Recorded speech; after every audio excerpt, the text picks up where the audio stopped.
Rumah kos yang terdiri dari beberapa kamar itu selalu ramai sepanjang hari dan malam, karena lokasinya tidak jauh dari Jalan Raya Letnan Jenderal Jamin Ginting Medan. Kecuali pada hari Minggu, suasana di sana cukup sepi dan lengang. Karena biasanya para penghuni yang umumnya mahasiswa selalu mengisi malam panjang tersebut dengan wakuncar, waktu kunjung pacar, ke rumah cewek mereka masing-masing. Termasuk diriku, setiap malam Minggu atau malam hari libur lainnya, tak pernah absen menemui si doi di rumah orang tuanya, di bilangan kompleks perumahan Bumi Asri, Blok E Jalan Asrama Medan. Tujuannya tidak lain, untuk memupuk hubungan cinta kasih di antara kami berdua. Tetapi sejak 3 bulan yang lalu, tujuanku menemui sang kekasih setiap malam Minggu, bertujuan untuk sekadar membesuknya. Yunizar, kekasihku itu, mengalami kecelakaan lalu lintas. Beruntung dia hanya mengalami luka-luka ringan. Namun menurut tim medis yang menangani kesembuhannya di rumah sakit, Yunizar mengalami amnesia alias lupa ingatan. Jangankan mampu mengenal diriku, untuk mengenal orang tuanya serta dirinya sendiri, ia sudah tidak bisa. Sehingga Yunizar selalu menganggap diriku sebagai orang lain yang baru dikenalnya. Padahal kami telah membuhul tali kasih hampir 3 tahun. Jadi setelah kecelakaan itu, kedatanganku menemuinya selain untuk membesuk, sekaligus untuk mencoba mengembalikan ingatannya dengan berbagai cara, yakni melalui terapi mental dan kejiwaan. Itu telah berlangsung hampir 3 bulan pula, namun belum membuahkan hasil yang signifikan. Terkadang ia mengatakan lupa-lupa ingat apa yang pernah terjadi di antara kami selama berpacaran.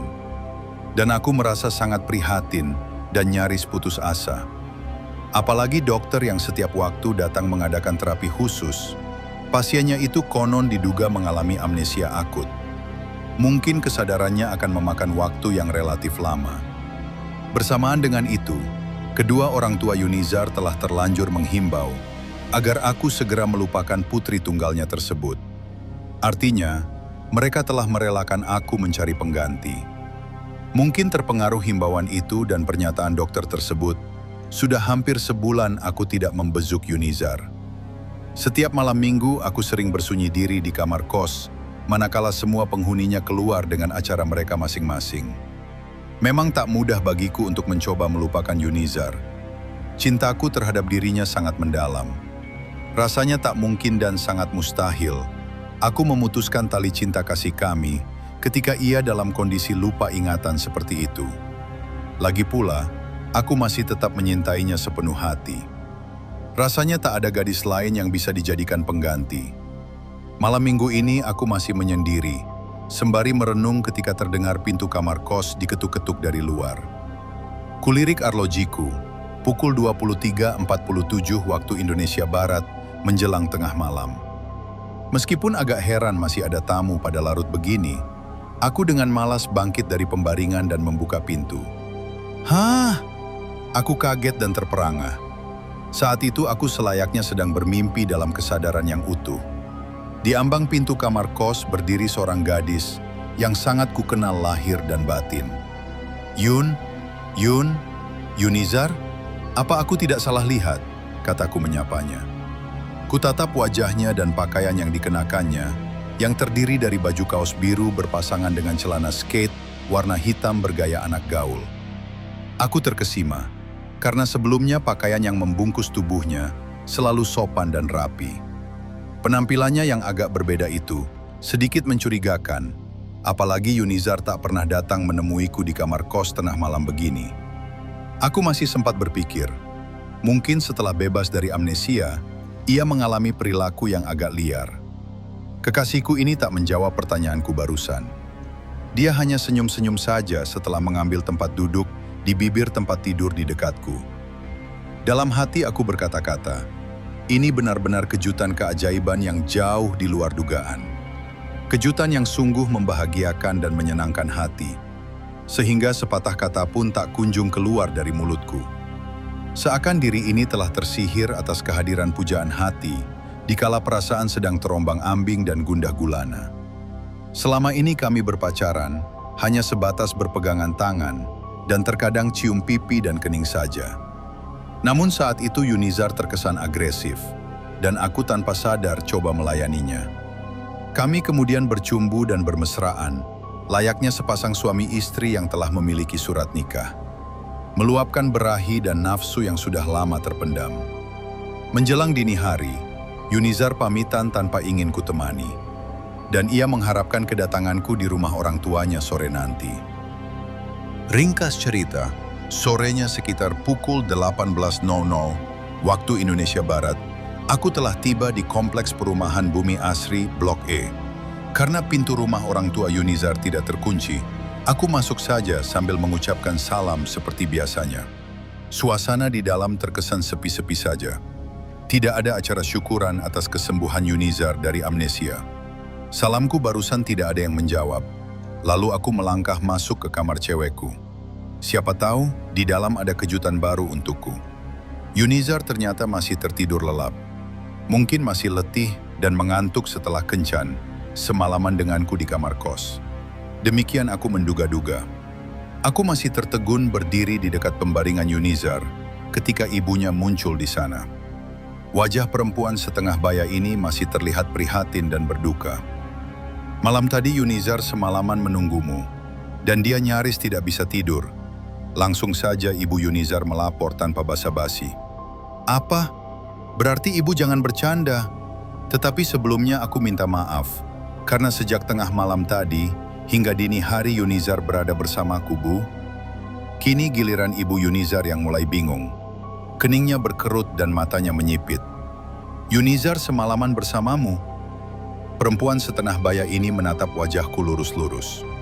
Mungkin kamu yang bercanda, karena Yunizar sejak malam tadi hingga sekarang terbaring saja di tempat tidur. Tak pernah pergi kemana-mana. Tapi, tak perlu pakai tapi lagi, cepat ibu Yunizar memotong. Agar kamu ketahui, meskipun dirinya masih dalam keadaan amnesia, ternyata ia mulai suka padamu, dan dia sering bertanya-tanya kenapa kamu sudah lama tak muncul-muncul. Kemarin malam putri kami itu malah berniat menunggu kehadiranmu sepanjang malam, dan dalam tidurnya sering menyebut-nyebut namamu sebagai kekasihnya yang baru. Susulnya menjelaskan dengan nada terbata-bata. Cukup lama aku tertegun saja. Dalam hati terus bertanya-tanya, siapa gadis yang mirip Yunizar menemuiku malam tadi di kamar kos? Aku ingin bertanya lagi ketika Yunizar terbangun dari tidurnya.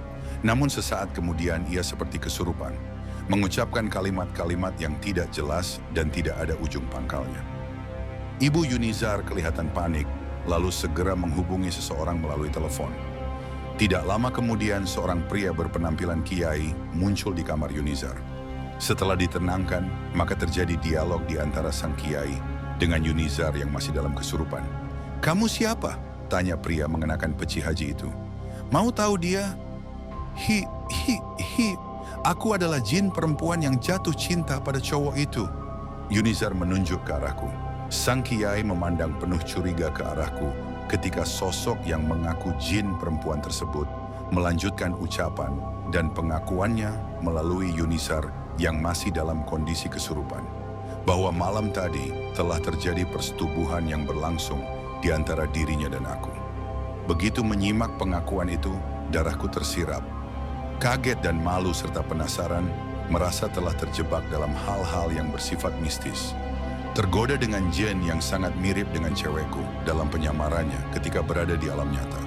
Namun dari perilaku jauh berbeda, agak sangar dan terkesan agresif. Malam tadi aku telah mengabaikan semua perbedaan-perbedaan yang sangat prinsipil tersebut.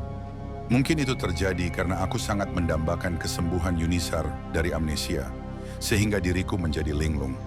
Kalau tidak kualami sendiri, aku sebelumnya tidak percaya jin bisa bersentuhan fisik dengan manusia, bahkan melakukan hubungan seks di antara makhluk berbeda alam itu. Kiai yang dikenal juga sebagai praktisi kebatinan tersebut kemudian mampu mengusir jin yang menyurup ke raga Yunizar setelah mendapat perlawanan sengit dari makhluk alam lain itu. Anehnya, pada waktu bersamaan kekasihku yang kesurupan tiba-tiba sembuh dari amnesia yang dialaminya secara utuh. Tanpa malu-malu Yunizar langsung merangkul dan memelukku.